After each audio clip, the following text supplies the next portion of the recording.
안녕하세요. 주식 레고입니다. 일단 오늘 7월 19일 장 마감 됐고요. 7월 19일 수익은 330만원 정도 이제 수익이 났고, 이번 달에 이제 한 4,100만원? 4,100만원 정도 이제 수익 실현을 했어요. 4,100만원 정도 수익 실현을 했고, 네, 이거를 30일부터 다 한 것 같고, 일단 제가 매매한 종목은 코스모 화학이라는 종목이에요. 일단 코스모 화학이라는 종목인데, 이거를 제가 왜 매매를 했냐면, 일단 어제 종가 베팅을, 그러니까 정확히 말하면 종가 베팅을 한 거예요. 종가 베팅을 여기 12,900원 요 자리를 지지를 하는 모습을 보여주고 종가 베팅을 했고, 제가 여기서 13,300원 자리를 돌파를 나올 때 제가 전량 매도를 했어요. 전량 매도를 해서 이때부터 이제 호가 스캘핑을 좀 친 거거든요.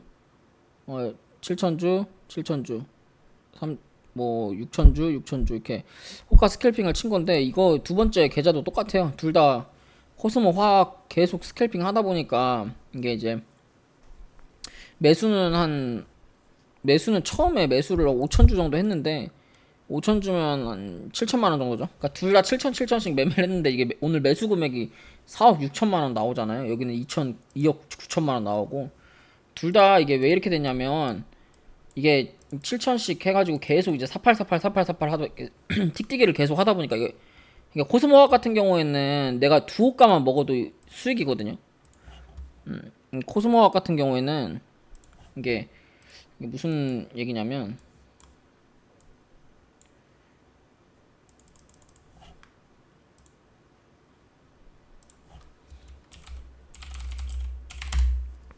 이게 지금 보시면 이게 호가 단위가 0.6%씩 차이 나잖아요. 그러니까 내가 여기서 사가지고 여기서 매도하면 이게 한 0.7%씩 이득이 나요. 그러니까 이거는 호가 스캘핑 할 때 되게 좋거든요. 그리고 이제 코스모학 같은 경우에는 참고할 수 있는 지표가 코스모 신소재라는 지표가 있어요. 그러니까 코스모 신소재라는 지표를 이제 참고를 한다라는 거는 뭐냐면, 코스모 신소재가 이제 오늘 공시가 뜨면서, 사실은 이제 공시가 뜨면서 오늘 이렇게 장중에 여기 1시까지 이렇게 갔거든요. 사실 이거를 사기에는 이제 뭐 좀 그런 가격적인 부담감도 있고, 나 공시를 보고 이제 못 보고, 사실 얘는 이제 여기가 타점인데 요 자리에서 못 샀어요. 이거를 보고 여기서 요거를 살까 아니면 이제 코스모 화학을 살까 이렇게 고민을 하다가, 코스모 화학을 이제 저 공시를 보고 여기서 따라 들어간 거거든요. 이러면서 계속 이제 스캘핑을 친 거예요. 코스모 화학에 대한 스캘핑을 친 거고, 그래서 이제 매수 금액이 계속 이렇게 늘어난 거고 세금도 많이 나온 건데, 사실 저는 이제 이 세금이랑 이제 이 수수료에 대한 개념 있잖아요. 저 이거 사실 아무 상관없다고 생각해요. 왜냐면 이게 세금 0.33%돈 내는 거잖아요, 증권사에. 근데 사실 저는 마인드가 그렇거든요. 내가 증권사에 수수료 1,000만 원 내도 내가 1,700만 원, 2,500만 원 벌면 되잖아요. 제가 지금까지 증권사에 이번 달에 낸 세금이랑 수수료가 이게 이제 120만 원, 이게 1,100만 원이면 1,200만 원 정도 냈잖아요. 그리고 지금 가져온 돈이 4천만 원이 넘잖아요.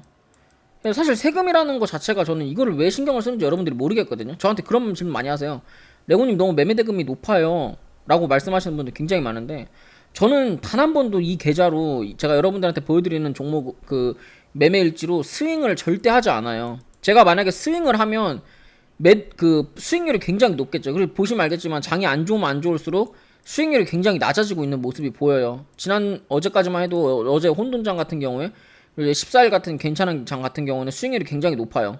그러니까 파동을 끊어먹기 때문에 수익률이 굉장히 높은 거고, 매수를 많이 안 돼도 되거든요. 근데 이제 지수가 안 좋다 보면 사실은 이제 호가 단위 스캘핑이 굉장히 많이 해야 되고, 그러면 이제 매수 금액이 굉장히 커질 수밖에 없어요. 그러니까 리스크가 큰 건 맞지만, 리스크가 커도 이렇게 일단은 뭐 하루 일당은 벌어야 되니까, 그러니까 매매를 좀 이렇게 무리해서 하는 경향은 좀 있죠. 하지만 이제 자, 코스모 화학을 매수를 한 이유에 대해서 좀 설명을 해드리면, 일단 코스모 화학 같은 경우에는 제가 매수를 할 수 있었던 이유는, 일단 차트를 이걸 좀 긴 거를 좀 보고 좀 얘기를 할게요. 일단 코스모 화학 같은 경우에는 지금 보시면 이거는 스윙으로도 일단 좋아요.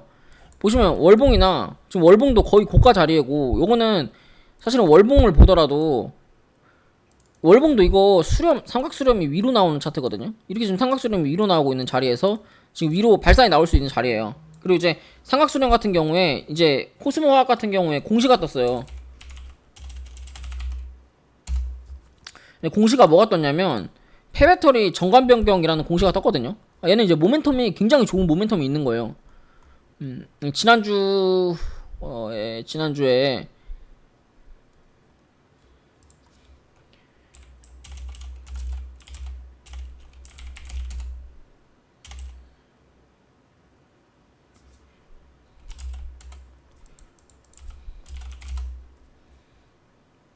7월 16일 날 폐배터리 임시주총이 개최가 되면서 이제 정관을 변경을 했어요. 폐배터리 재활용업을.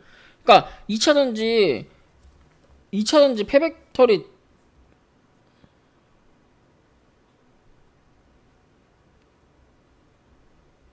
2차전지 폐배터리 2차전지 폐배터리 관련으로 해가지고 이제 정관이 변경이 됐기 때문에 사실 이게 2차전지 폐배터리는 좀 중장기적으로 보더라도 좋은 테마거든요. 왜냐면 지금 이제 폐배터리라고 하는 것 자체가 단순하게 생각을 해보면 배터리가 지금 사용량이 많아지는 거 맞잖아요. ESS를 개발하더라도 배터리가 수요가 많아지는 거고, 전기차를 하더라도 배터리 수요가 많아지고, 스마트 그리드를 하더라도 배터리 수요가 많아지는데, 그 배터리 수요가 많아지는 지금 이제 뭐 탄소 배출이다, 뭐 이제 선진국으로 가면은 그런 이제 환경적인 요인들을 굉장히 많이 제재를 받는데, 그런 이제 제재를 받으면 우리가 수혜를 볼 수 있는 거는, 그러니까 환경적으로 계속 생각을 하고 있는 지금 이제 시장이고 정권에서 이 폐배터리에 대한 얘기를 안 할까요? 정말 단순하게 그 정도만 생각을 하더라도 이 폐배터리라는 재료는 정말 큰 재료예요. 그래서 과거에 폐배터리로 해서 정말 많이 올라갔던 게 영화테크거든요. 영화테크가 작년 이제 요 자리에서 이게 이제 70%가 올랐어요. 폐배터리 재료 하나만 가지고 여기서.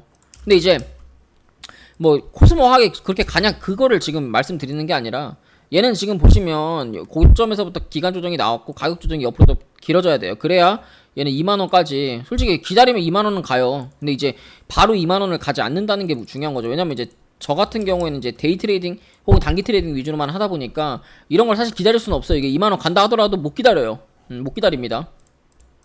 그러니까 제가 여기서 이제 종가 배팅을 할 수 있었던 이유는 단기적인 추세 상단선에서 추세 상단선을 목요일 금요일 날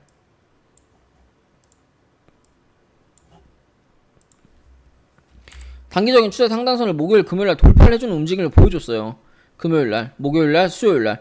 그래서 당연히 월요일까지 저는 추가적인 양봉을 길게 뽑아낼 거라고 생각을 했고, 제가 생각하는 목표가는 처음에 13,200원이었어요. 그래서 제가 오늘 아침에 13,300원을 찍어주는 모습을 보고 제가 이제 매도를 들어간 거예요. 매도를 들어간 거고, 그 다음에 제가 이제 이걸 다시 눌림목 이제 호가창을 보고 스캘핑을 칠 수 있었던 이유는 이제 5분 봉상에서 이 자리에서 뭔가 지지를 해주는 그림이 보여졌고, 그래서 이제 호가창을 보고 이제 6,000주, 8,000주 한 만주 2만주씩 스캘핑을 친 거예요. 2만주씩 계속 스캘핑을 여기서 던지고 다시 받고 던지고 해서 제가 이제 매매를 중간에 여기서부터 안 했거든요. 제가 매매를 중간에 안 한 이유는 이 5분 봉상에서 이 추세를 이탈을 했기 때문에 제가 더 이상 매매를 접근을 하지 않았습니다. 매매를 접근을 하지 않았고, 이걸 1분 봉으로 더 쪼개서 보면 더 자세히 잘 보이거든요. 이 추세 여기 자리에요. 이 자리에서부터 제가 여기서는 이제 추세가 반전되는 자리인 줄 알고 한 주를 먼저 사서 목표를 세웠다가, 만약에 이게 이 자리를 돌파를 하는 그림이 보여줬다면 저는 만약 여기서 매수를 동참을 했을 것 같아요. 근데 그림이 제가 생각하는 그림이랑 좀 다르게 흘러갔기 때문에 이렇게 좀 이탈이 된 거고, 그래서 제가 오늘은 이제 코스모 신소재, 코스모 화학을 매매를 해서 이제 이렇게 좀 수익이 났습니다. 제가 오늘 이제 매수를 좀 오늘 매매를 한 내용 여기까지고요. 제가 뭐 계속 말씀드리지만 이게 제가 하는 매매가 진짜 어려운 매매가 아니에요, 여러분들. 이게 매매라고 하는 것 자체가 제가 하나 좀 더 보여드리면, 제가 나중에 이제 1억을 찍고 나서 여러분들한테 좀 보여드리려고 했는데, 이거는 제가 나중에 좀 보여드리도록 할게요. 이 계좌들 여러분 투자금 얼마인지 궁금하시죠?